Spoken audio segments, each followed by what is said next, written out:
గురుగారు మామూలుగా కాశీ యాత్ర అనగానే అందరికీ తెలిసింది 2 రోజులు 3 రోజులు వెళ్ళి వస్తుంటారు. ఎందుకు 9 రోజులు వెళ్ళాలి? ఎందుకు 9 రోజులు అక్కడ ఉండాలి? అవునా? ఇది చాలామందికి తెలియనటువంటి విషయము. కాశీక్షేత్రం అనేటువంటిది బ్రహ్మగారి యొక్క సృష్టి కాదు.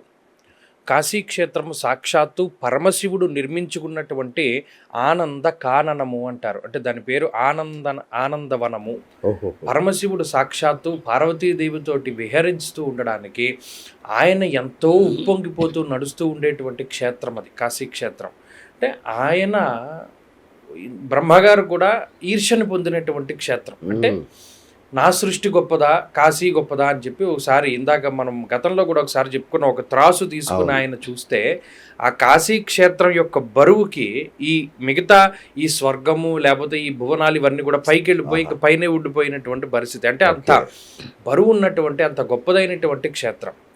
నిన్న ఇక్కడే జాతకం చెప్తూ ఉంటే ఒక ఆయన, మేము కాశీ వెళ్ళామండి, కాశీలో ఈ రుణ విమోచనేశ్వరుడు లేకపోతే మీరు చెప్పిన వీడియోలు అవన్నీ చూసాం, అవి ఎక్కడ ఉంటాయండి అని అడిగారు. అంటే ఓంకారేశ్వరుడు గుడి పక్కన ఉంటుందండి అని చెప్పాను. కాశీలో ఓంకారేశ్వరుడు ఉంటారా అని అడిగాను. అంటే కాశీలో 12 జ్యోతిర్లింగాలు ఉంటాయి. కాశీ క్షేత్రం ముందు నవదుర్గల యొక్క క్షేత్రాలు ఉంటాయి, అష్టభైరవుని యొక్క క్షేత్రాలు ఉంటాయి. అంటే ఇలా కాశీలో మనకి తెలియనటువంటివి చాలా గొప్ప విషయాలు ఉన్నాయి. ఇవన్నీ ఎందుకు చూడాలి కాశీ వెళ్ళినప్పుడు? అసలు కాశీ ఎందుకు వెళ్ళాలి ఒక మనిషి తన జీవిత కల్పంలో? మనకి జీవితానికి ఏదో ఒక సార్థకత అనేటువంటిది ఉంటుంది. అంటే మనం పుట్టాము, పెరుగుతూ ఉన్నాము, మనం జీవితంలో ధనం సంపాదించడమే ఒక పారమార్థికంగా పెట్టుకొని మనం ఎదుగుతూ, అంటే డబ్బు సంపాదించాలి కాబట్టి చదువుకుంటున్నాం. మనం అంటే చదివితేనే కానీ ఉద్యోగం రాదు, ఉద్యోగం చేస్తేనే కానీ డబ్బు సంపాదించలేము, డబ్బు సంపాదిస్తేనే కానీ మనకు కావలసినటువంటి లగ్జరీలు సౌకర్యాలు వీటిని మనం పొందలేము. అంటే ఆ సౌకర్యాలు లేకపోతే ఆ సుఖం అనేటువంటిది మనం పొందితేనే ఈ జీవితానికి సార్థకత అంటే కాదు. నిజానికి పరమశివుడు ఈ శరీరాన్ని ఇచ్చినటువంటిది ఆయన్ని చేరుకోవడానికి. అంటే కాశ్యాంతు మరణాన్ముక్తి అంటారు కదా. కాశీకి వెళితే ఏమవుతుంది అంటే మన పూర్వజన్మల్లో చేసినటువంటి పాపపు కర్మల్ని దగ్ధం చేసుకోగలిగేటువంటి అవకాశం ఉంటుంది. మీరు గమనించండి, మన ఈ కర్మలు అనేటువంటి వాటిని దగ్ధం చేయగలిగేటువంటి శక్తి, కర్మ బీజాలను సైతం దగ్ధం చేయగలిగేటువంటి శక్తి పరమశివుడికే ఉన్నది. భవుడు అనేటువంటి పేరు, భవాయ దేవాయ నమః అంటే శర్వాయ దేవాయ నమః, ఇలా మనం నమ్మక జమకాల్లో భగవంతుడిని కీర్తిస్తూ ఉంటాం. భవుడు అంటే పుట్టుకకు కారణమైనటువంటి వాడు. అందులోనూ ఈ సంవత్సరం పేరు కూడా మీరు గమనించండి, పరాభవ నామ సంవత్సరం. అందులో పరాశక్తి ఉన్నది, భవుడు ఉన్నారు. నేను ఇది విన్నానండి, ఎవరో రాశారు కామెంట్లో, పరాభవ అంటే అవమానం కాదు, పరాభవ చాలా గొప్పదని అర్థం. నిజమేనా? నిజమే. నేను మొన్న ప్రొద్దుటూరులో పంచాంగ శ్రవణం చేసి అక్కడ ప్రవచనం చెప్పినప్పుడు కూడా పరాభవము అంటే కేవలం ఓడిపోవడం అనే ఇది కాదు, కానీ దాంట్లో ఏం చెప్పాడు, పరాభవాబ్దే రాజానహ ప్రాప్నువంతి పరాభవం, అందులో ఎవరికి పరాభవం కలుగుతుంది అన్నది చెప్పాడు. కానీ ఇంకా భవుడు, ఇప్పుడు ఉదాహరణకి శరవణ భవ, భవ అంటే పుట్టుకకు కారణమైనటువంటిది, శరవణ తటాకం నుండి పుట్టాడు కాబట్టి శరవణ భవ అంటే సుబ్రహ్మణ్యుడు. అలా పరా ప్రత్యక్షితి రూప పశ్యంతి పరదేవత అన్నారు. అక్కడ పరదేవతలో పరా అంటే ఎవరు? అమ్మవారికి సంబంధించినటువంటి, అంటే ఈ రెండు కలిపినటువంటిది ఈ సంవత్సరం.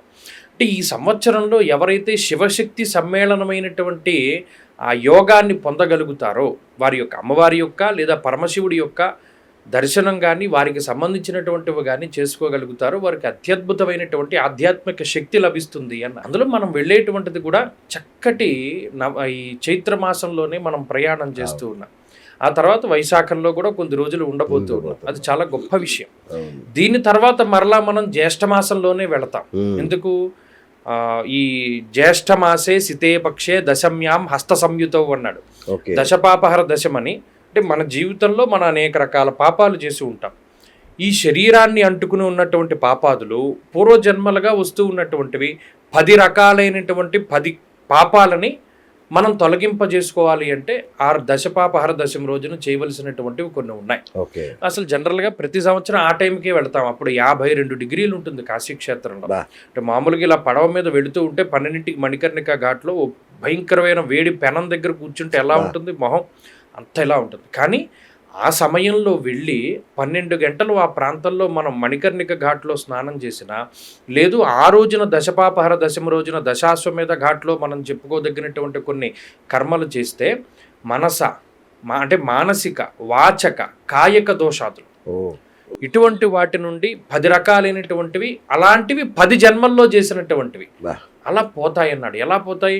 ఒక దూది మీద అగ్గిపుల్ల కాల్చి వేస్తే ఎలా దగ్ధమైపోతుందో ఓహోహో. అలా దగ్ధమైపోతుంది. అంటే అంత క్షేత్రం కాశీ క్షేత్రం. అందుకే మనం కాశీ ఎందుకు వెళ్ళాలి అంటే, ఇప్పుడు మిగతా పుణ్యక్షేత్రాలు కొంతమంది చేయగలుగుతారు, ఆ దర్శనం చేయలేకపోతే. అంటే 9 రోజులు ఎందుకు ఉండాలి అది? ఈ 9 రోజులు అనేటువంటి సంఖ్య నిజానికి ఎందుకు వచ్చింది అంటే, ఒక మనిషి గర్భవాసం ఎన్ని రోజులు చేస్తాడు అంటే 9 మాసాలు. అవును. ఈ 9 మాసాలు కూడా కాశీ క్షేత్రంలో ఉండాలి అని చెప్పారు. ఓ ఈ నవమాసాలు గనక కాశీలో ఉంటే దాన్ని ఒక రకమైనటువంటి వాసంగా పిలుస్తారు. అచ్చా. అది ఉండాలి. జనరల్గా చాలా మంది అక్కడ ఇల్లు తీసుకుని ఉండేటువంటి వారు ఉన్నారు. ఆ. ఈ కాశీవాసం చేసేటువంటి వారు కూడా ఈ పంచక్రోశ యాత్ర అనేటువంటిది చేస్తారు. అంటే కాశీ ఎంత విస్తీర్ణంలో ఉంటుంది అంటే 5 క్రోసుల విస్తీర్ణంలో ఉంటుంది. ఓకే. ఈ 5 క్రోసుల లోపే ఉండాలి ఆ 9 నెలల 9 రోజుల కాలం పాటు. ఉన్నవాడికి జీవితానికి ఒక సార్థకత ఏర్పడుతుంది, వాడికి ముక్తి వస్తుంది అనేటువంటిది శాస్త్రంలో ఉన్నటువంటి మాట. ఓకే. కాబట్టి అలా ఉంటున్నారు జనం. మనకు అంత సమయం లేదు. మనం 9 నెలల 9 రోజులు మనం ఉండాలి అంటే మనకి సంపాదన ఎలా వస్తుంది, మనం ఎలా పోషించుకుంటాం, పిల్లలకి చదువులు ఎలా వస్తాయి. అందుకని మన వాళ్ళు ఏం చేశారు, 9 అన్న సంఖ్యను పట్టుకుని 9 రోజులు ఉందాము అని అనుకున్నారు. 9 రాత్రులు 9 పగళ్ళు ఉన్నా కూడా సరే, ఇంక మనం చేసేది అదే కదా. అంతే కదా. ఇది చేసిన అసలు నిజానికి అదేదో సినిమాలో నేను ఒక్కసారి చెప్తే 100 సార్లు చెప్పినట్టు అన్నట్టు, కాశీలో ఒక్క రోజు ఉంటే 365 రోజులు ఉన్న ఫలితం వేసేటువంటి రోజులు కొన్ని ఉన్నాయి. ఇప్పుడు మనం వెళ్ళేటువంటి కాలంలో మీరు కాశీలో ఒక్కడికి అన్నం పెడితే కొన్ని వేల రెట్ల ఫలితాన్ని ఇస్తాడు. అందులోనూ మరి భగవంతుడు గనక అనుకూలిస్తే మేము ఏమనుకుంటున్నాం అంటే, కాశీ క్షేత్రంలో అంటే గమనే కృషి వాణిజ్యే తటాకే ధన నిక్షిపే శివలింగ ప్రతిష్టాయాం ధ్రువకంచ యథాక్రమం అన్నారు. సాధారణంగా ముహూర్తాలు వేరు. మనం గమనం అంటే ప్రయాణం చేయడానికి, కృషి అంటే వ్యవసాయాన్ని ప్రారంభించడానికి, వాణిజ్యము అంటే వ్యాపారాన్ని ప్రారంభించడానికి, తటాకము అంటే చెరువులను తవ్వడానికి, ధన నిక్షిపే డబ్బును దాచుకోవడానికి. చాలామంది దాచుకున్న డబ్బులు పోతాయి, లేదు దాచుకున్న డబ్బులను తిరిగి వాళ్ళు పొందలేకపోతారు. ధన నిక్షిపే శివలింగ ప్రతిష్టాయాం, శివలింగాన్ని ప్రతిష్ఠ చేయడానికి వేరే రకమైనటువంటి ముహూర్తాలు ఉంటాయి. ధ్రువకంచ యథాక్రమం, ధ్రువకంచేత రహితం చేయమన్నాడు. అంటే పంచాంగంలో పంచకరహితం అనేటువంటిది ఒకటి ఉంటుంది, దాని ఆ పద్ధతిలో కాకుండా ధ్రువకం చేత రహితం చేయమన్నాడు. ధ్రువకం అంటే ఏంటి? శృతిర్బాణ ఋతు పంచవేద త్రీణీ ద్విచంద్రమా అని దానికి ప్రత్యేకమైన శ్లోకం చెప్పి, దీని చేత రహితమైతేనే ఈ పని చేయగలుగుతాం. అలా మనం కాశీక్షేత్రంలో సాధ్యమైతే మరి భగవంతుడి అనుగ్రహం ఉంటే ఒక జంట సర్పముల విగ్రహాన్ని, ఒక శివలింగాన్ని కూడా అక్కడ మనం ప్రతిష్ఠ చెయ్యాలి అనేటువంటి ఆలోచనలో ఉన్నాం. అదే చెప్పాను, ఇప్పటివరకు చాలామంది కాశీక్షేత్రానికి మనతో పాటు వస్తున్నటువంటి మాట తెలుసును. వాళ్ళందరికీ కూడా అందులో పాల్గొనేటువంటి అవకాశాన్ని ఇస్తూ, ఏదో ఒక మంచి రోజున పలానా సంవత్సరంలో ఇక్కడ శివలింగాన్ని, అది ఏమవుతుంది అంటే జన్మరాహిత్యం. మన పూర్వీకులు ఎవడు చేశాడో మనకి తెలియదు, రాబోయే తరాల్లో ఎవడు చేస్తాడో మనకి తెలియదు. కాబట్టి ఆ కాశీ పండిట్లని మనం మాట్లాడుకుని వీలున్న రోజుల్లో ఈ జంట సర్పాల విగ్రహం ఎందుకు పెడతారు? కాలసర్ప దోషాలు, కుజదోషాలు, సర్పదోషాలు, సర్పశాపాలు. ఎవడో పావుని చంపేసి ఉంటాడు, వాళ్ళ పిల్లలకి ఎవరికి పెళ్ళిళ్ళు అవ్వవు, లేదా ఎదుగుదల ఉండదు, సంతానానికి ఎదుగుదల ఉండదు, సంతాన పురోగతి, వంశాభివృద్ధి ఉండదు. అటువంటి వాడు నాగబంధనం ప్రతిష్ఠ చేస్తాడు. శివలింగాన్ని ప్రతిష్ఠ చేయడం అంటే చాలా గొప్ప విషయం అది.